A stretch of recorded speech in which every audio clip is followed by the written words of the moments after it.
And Catherine is also a foothills poet, and she has just finished an MFA from Bennington and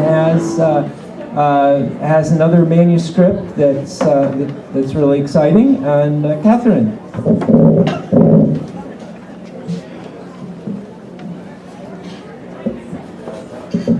Thanks. It's really hard to follow that last act. They were fantastic. For this first poem, it's helpful to know that violets are a flower that actually can reproduce on their own. The secret marriage. Violets are cleistogamous, meaning they partake in the secret marriage of the self to the self, DNA that replicates the plant regardless of bad soil, overgrazing, conditions too harsh for the showy petals, and pooled expectant nectar of the open flowers pollinated by fame's truculent little bees. Beneath the flower's granny petals, beneath leaves functional as ears, twined and curled pods borne close to the ground, pulled all the necessary secrets, the yin and yang of darkness, and the violent glut of blooms.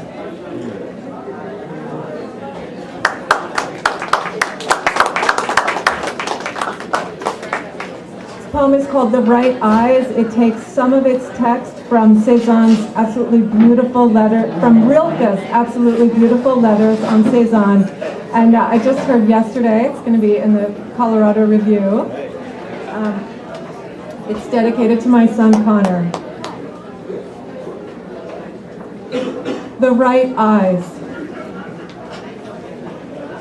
In the fall of 1907, Rilke sat like Argos unflinching under Cézanne's paintings. For a long time, nothing, he wrote his wife. And then suddenly, one has the right eyes. I was in a car explaining the dangers of dusk to a son more precious than breath. In that air, I tried to say, edges unbind, including yours. Day and night stain each other in the fading bluestone light. He told me, it's the best time to play. At night, this reminder, the pearl of the world as it de-pearls. Other loss constricts me, but twilight sadness is all possibility. The eyes themselves, milky, suspended fluid, recognize their true home.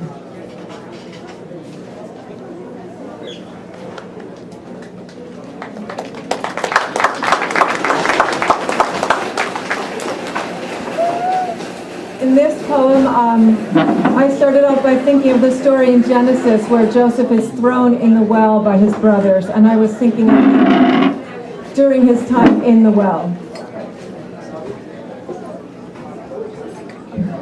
The deeper well. In the beginning of the story, Joseph dreams, but not of the well. No, Joseph dreams he's the fat sheep. He dreams he's the center of the universe. The well knows. She knows she's a pit, a hole, a danger. She knows she's a cave and a cage. She is entirely receptive. The famous coat pales in comparison. Still, Joseph does not want to meet his fate. He rails against the moon of sky above, blue light mocking in its pure distance. He weeps into the hands that will work, that will serve the Pharaoh's every whim. His prized layer of fat burned off. The well suckles him, as she does everyone who falls below the lines people draw across their lives. Now, even above ground, Joseph dreams of falling, of the underground river that borders the land of the dead, source of all living water.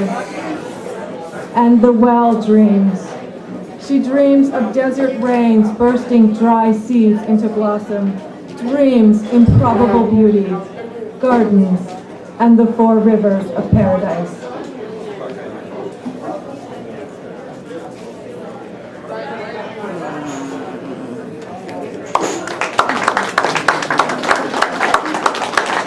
This last poem takes an epigraph from Genesis. This is the snake talking. For God knows that when you eat of it, your eyes will be opened, and you will be like gods, knowing good from evil. Genesis 3:5.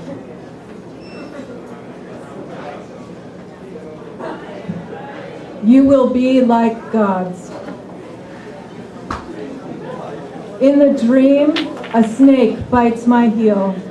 The moment between not bitten and fangs anchored into flesh so slight, my tendon a lyre string plucked by violence. Who said it would be easy?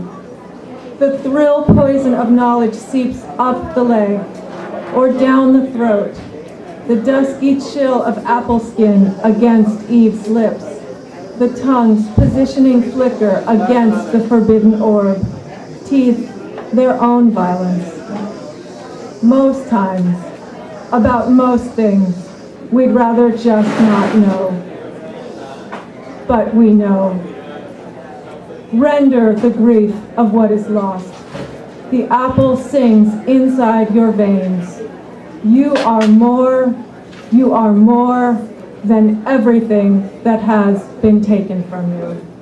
Thank you.